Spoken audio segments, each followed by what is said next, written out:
Olá, na videoaula de hoje vamos falar um pouquinho sobre a pilha TCP/IP. É importante lembrar que existe um conceito importante, muito significativo para nós, que é a ideia do modelo OSI. Então, por mais que eu faça um resumo no início, se tiver alguma dificuldade, busque esse material em videoaulas anteriores para ficar um pouquinho mais tranquilo o nosso entendimento. Quando a gente fala na pilha TCP/IP, ela é baseada na proposta do modelo OSI. Então, existem as camadas, né, física, enlace, rede, transporte, seção, apresentação e aplicação, e é feita uma implementação desta pilha, né, com a ausência de duas camadas, no que a gente chama, resolveu nomear, né, como pilha TCP/IP. O que acontece? O fato de você não implementar alguma camada não diz que as funcionalidades delas não podem estar presentes em outras camadas, né? Só importam as camadas principais na ideia do que a gente veio a chamar de pilha TCP/IP. Então, no nosso caso, a camada de apresentação e sessão, elas não estão padronizadas na pilha TCP/IP, ficando todo o seu desafio para ser implementado na camada de aplicação, como nós já estamos acostumados, com algumas seguranças do tipo que a gente tem de cookies, de sessões para acesso a sites, acesso a aplicações bancárias e tudo mais. Então não quer dizer que a camada de sessão ela não exista, mas não existe uma definição, uma padronização dela dentro da filosofia da pilha TCP/IP. O nome, né, TCP/IP, ele veio, na verdade, dos dois principais protocolos propostos para essa pilha, que é o protocolo de rede, que é o IP, e o protocolo de transporte, que é o TCP. Em videoaulas futuras, nós vamos detalhar bastante esses protocolos. E o que acontece na prática, né? A parte de interface de rede, que é a camada física e de enlace, ela tem a característica de ter o que a gente chama de endereço físico. E depois muitos já estão acostumados com essa nomenclatura que a gente usa de endereço MAC. E depois a gente tem as camadas que são nativas dos sistemas operacionais, ou seja, qualquer sistema operacional que você instala, seja ele um Linux, um Windows, ou mesmo o uso de celulares, já vem com essas camadas implementadas neles, né? Então você tem a camada de internet, transporte, o TCP e o IP, que são nativos dos sistemas operacionais, ou seja, você não instala o protocolo IP na tua máquina, baixando de algum repositório, pegando algum site, alguma coisa assim, ele já vem pelo sistema operacional. Então, a ideia é usar esse endereço IP, né, que a gente chama de Internet Address, e está totalmente interno. E depois a gente tem as aplicações, que são os softwares que fazem uso, né, das camadas inferiores para poder fazer sua comunicação. Então você tem um navegador web, você tem um cliente de WhatsApp, você tem todos esses aplicativos que chamam essas funcionalidades, normalmente através de bibliotecas nativas das linguagens de programação nas quais eles são desenvolvidos, que fazem uso dessas funcionalidades num nível, numa camada abaixo. Imagine, então, dois computadores numa mesma rede. A gente está chamando de host A e B, porque são nomes comuns na literatura da área de redes, mas são dois computadores. E um quer mandar uma mensagem para o outro, né? Independente do software, pode ser através das mais diversas tecnologias simplistas que a gente possa ter, mas a gente quer simplesmente fazer com que um oi de uma máquina A chegue a uma máquina B, o host A para o host B. Então a gente tem na camada de aplicação uma mensagem que é enviada para a camada abaixo, que é o transporte, e essa mensagem é idêntica dos dois lados, nos dois computadores. Ou seja, o padrão de mensagem é igual. Depois, o transporte manda o que a gente chama de pacote, né, para a camada de rede do IP, e o pacote é igual dos dois lados. Então vocês vejam, para que essas duas máquinas conversem, é necessário que elas tenham a mesma pilha de protocolos funcionando.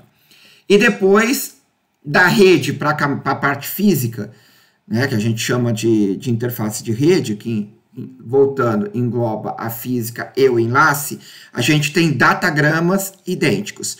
E das placas de rede do teu computador, que quer que seja, para a rede propriamente dito, a gente tem os frames. O que é legal? A gente tem algumas nomenclaturas que são comumente usadas. Mensagens a nível de aplicação, pacotes no transporte, datagramas no IP e frames na parte física, na rede propriamente dita. Então, essas são nomenclaturas que, ao ler textos técnicos, vocês vão se acostumar a encontrar.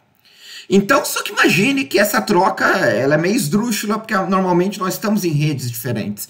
Por exemplo, eu estou na rede da minha casa, você está na rede da tua casa ou da tua empresa e assim por diante.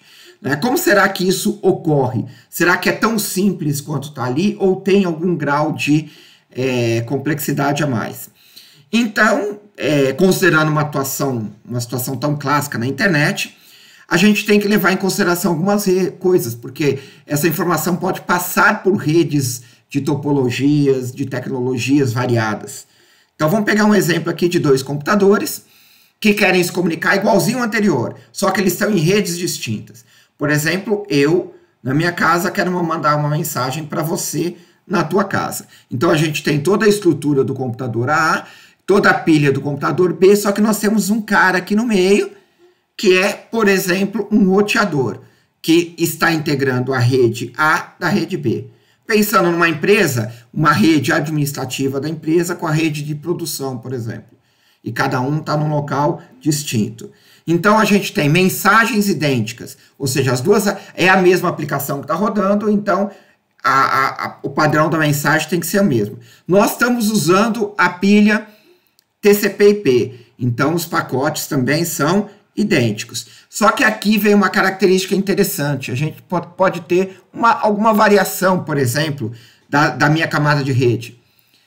Uma rede, por exemplo, e nós vamos discutir isso mais para frente, está baseada em IPv4, outra em IPv6, assim por diante. Então a gente tem o datagrama, que é a comunicação da rede, ele tem que ser o mesmo entre o computador e o roteador da empresa que vai interligar as duas redes. A mesma coisa acontece com os frames, ou seja, os sinais, por exemplo, elétricos, né, que vão trafegar naquela rede. Então, do roteador para o computador A, eu tenho essa comunicação. E o que acontece? Do roteador para o computador B, eu também tenho que ter uma certa similaridade. O que tem de interessante aqui? Esse roteador é o cara. Por quê? Ele consegue falar tanto com a rede que está o computador A, quanto a rede que está o computador B. Então, a gente já vê que esse roteador, ele é um equipamento especial. Ele tem a habilidade de se interligar em mais de uma rede distinta. Pegando um exemplozinho bem fácil para a gente lembrar, pensa no roteador da tua casa. Ele consegue se conectar via cabeado, via sem fio com os computadores da tua casa, só que ele também consegue se conectar com o teu provedor. Seja ele cabo, seja ele pelo ar, o que quer que seja, ele também consegue se comunicar. Ou seja, é como se fosse um tradutor, o cara consegue falar as duas linguagens. Ele consegue trazer a informação de uma rede, passar para outra e assim propriamente dita. Então, por que ele tem que ter até a camada de rede? Porque ele faz parte dessa rede. Ele vai fazer parte tanto da rede que está o computador A, quanto a rede que está o computador B. E isso faz parte do milagre dessa comunicação. Algumas informações interessantes para a gente colocar aí, né? Ampliando um pouquinho mais a nossa conversa sobre a pilha TCP/IP, que é uma conversa somente introdutória. Nós temos, naquela interface de rede, o que a gente chama de camada de enlace, que ela tem a responsabilidade de transferir um datagrama de um nó para o nó adjacente sobre um enlace. Então, por exemplo, eu pego essa informação aqui que está no computador A e passo, por exemplo, para esse roteador que está na mesma rede. Por que eu passo para ele? Porque eu sei, está configurado, que ele é a saída da minha rede. Toda vez que eu quero mandar um pacote que não é para minha rede, é ele que vai resolver esse problema para mim. Então, o pacote de camada 2, que é a camada de enlace, é um quadro, encapsula o datagrama da rede, que por sua vez encapsula o protocolo de transporte, que por sua vez encapsula a mensagem da aplicação. E o que é legal? Esse cara aqui conversa com esse, esse roteador aqui com esse, que pode se conversar com outros roteadores, até chegar na rede de destino, né? No qual esse roteador tem o mesmo padrão de conversa com você aqui. Então, eu posso sair de um cabo UTP clássico para ir para uma comunicação via, por exemplo, via Wi-Fi, via ar, e depois voltar para uma cabeada e assim por diante. E esses roteadores vão fazendo com que esses frames consigam fluir até chegar na rede correspondente e, entre aspas, subir, né, para a aplicação propriamente dita. Algumas terminologias que a gente já falou e nós vamos reforçar nas primeiras aulas, né? A gente tem a ideia de hospedeiros e roteadores, né, que são nós, ou seja, elementos dotados de endereços físicos e lógicos. O que é isso? Endereço físico é porque ele tem a camada física que é necessário para que ele exista naquela rede. E endereço lógico é porque ele pertence à rede, ele tem a camada de rede, então ele tem o que a gente chama de IP, né, no caso do que nós estamos estudando aqui. Então ele tem tanto o endereço físico quanto o endereço lógico, e eles são elementos que a gente pode, de alguma forma, acessar na nossa rede, se comunicar com ele e assim por diante. Os canais de comunicação que conectam nós, adjacentes, ao longo desse caminho todo de comunicação, são o que a gente chama de enlaces. Então, a gente tem vários enlaces aqui para que a informação desse cara chegue até esse cara aqui. Existem enlaces com fio, sem fio e assim por diante, né? Então, os enlaces são todas as conexões de redes, né, e as linhas que representam esses cabeamentos e tudo mais. Então, isso a gente chama de enlaces. E os roteadores mandam de um enlace, né, através dos enlaces, de um roteador para outro até chegar no seu destino. Já a camada de rede, né, ela transporta segmentos do hospedeiro transmissor para o receptor. Então, a camada de rede, ela tem como objetivo nobre fazer com que saia da rede que está o primeiro host e chegue na última. Esse é o objetivo principal que a gente tem. No lado do transmissor, encapsula os segmentos em datagramas, né? E esses datagramas são transportados até chegar do outro lado e ele possa ser, de certa forma, tratado. Tá? Então, a gente tem que conseguir fazer com que chegue de um ponto ao outro. E os protocolos de camada de rede de cada hospedeiro e roteador. O que quer dizer? Esses caras têm que falar alguma coisa em comum. Todo mundo que está na camada de rede da mesma rede tem que conversar a mesma língua. E o roteador faz ou não a conversão entre redes distintas. Então, o roteador faz esse papel como se ele estivesse falando ora português, ora inglês e assim por diante, né? Levando. O roteador examina campos de cabeçalho em todos os datagramas IPs que passa por ele. Depois a gente vai descobrir que tem algumas nuances nesse pacote IP que faz com que ele tenha um comportamento um pouco distinto da rede A para a rede B. Então o roteador tem que fazer essas conversões e tudo mais, mas esse é um papo para aulas futuras aqui para a gente levar. Então, só visualizando isso de forma diferente, eu tenho a aplicação que tem lá os seus protocolos. Por exemplo, para um browser comum, o HTTP, né? FTP para transferência de arquivo e assim por diante, e a gente vai tratar esses protocolos ali. Mas eu tenho uma mensagem a ser transmitida, na camada de transporte, junto com essa mensagem, é incluído, né, os cabeçalhos necessários para isso, que a gente vai segmentar essa mensagem em um ou mais, né, pacotes diferentes. Depois o datagrama inclui o seu cabeçalho também, e o quadro também vai incluir. Então, o que acontece? Se você tem uma mensagem de 10 caracteres, né, a cada camada que ela desce, ela aumenta um pouquinho de tamanho, porque você insere uma certa quantidade de bits, que são os bits de controle daquela camada, que são tão importantes para a gente. Tem muitas aplicações para a gente usar, né? Você tem e-mail, a navegação web, você tem jogos em rede, você tem stream, atualmente que está muito comum, os stream de vídeos que a gente assiste aí, diversos provedores para assistir vídeo, a parte de videoconferência agora com com o Google Meet, com essas coisas também está muito comum, mas tem muitas aplicações diferentes. Cada aplicação vai ter características e questões de segurança a serem tratadas propriamente sobre elas. Agora, o que é legal? A base é a mesma, é a pilha TCP/IP.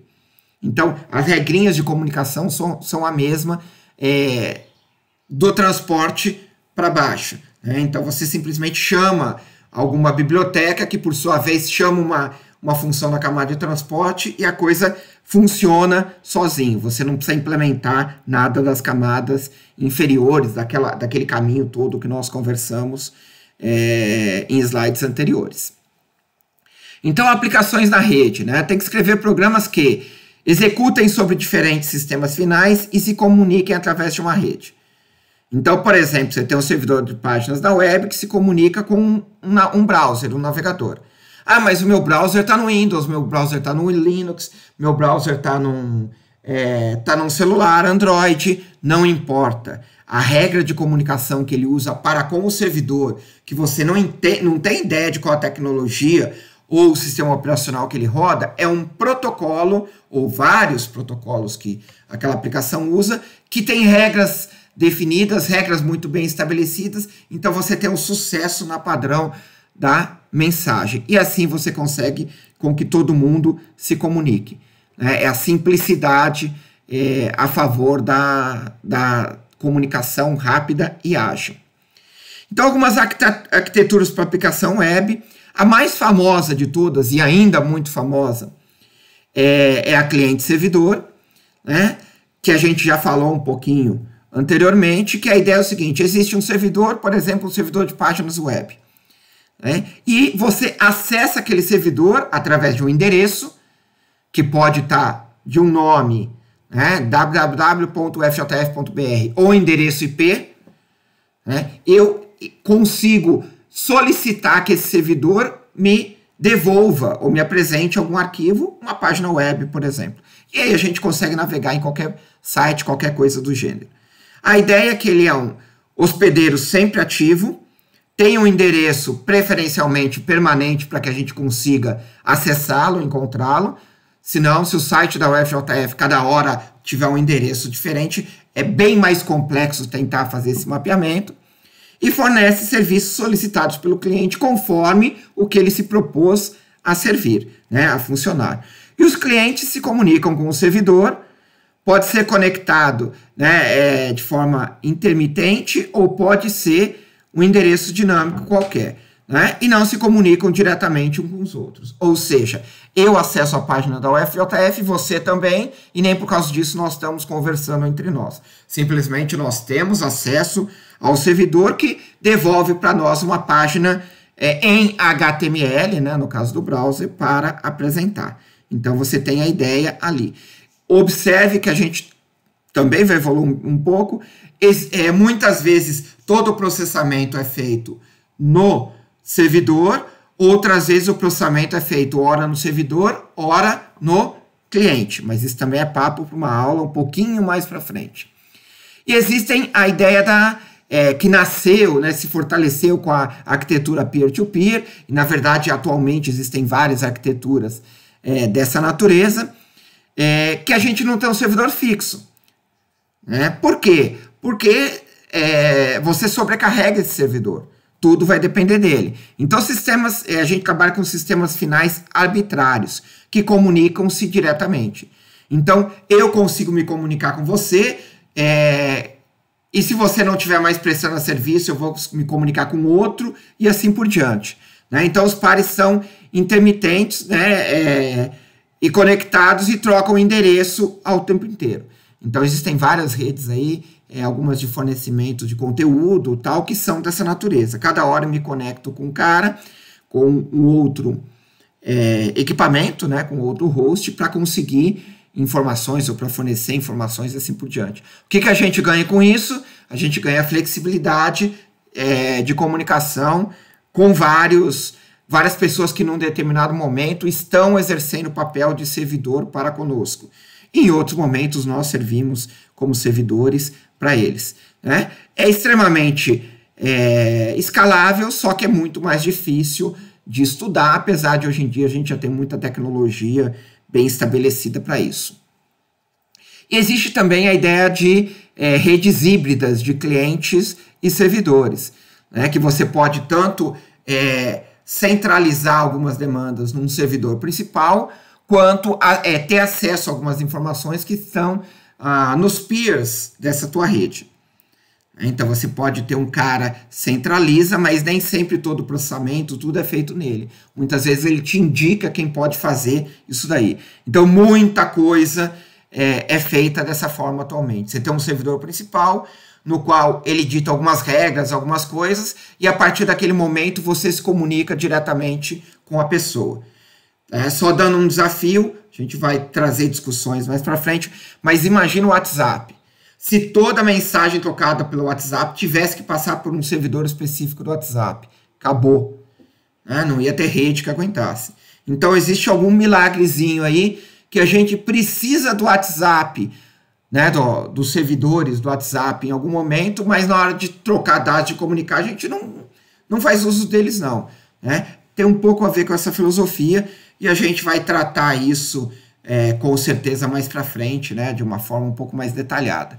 Então essa é mais uma aula para introduzir ideias, introduzir conceitos, e a gente volta a se encontrar nas próximas aulas da nossa disciplina. Até lá!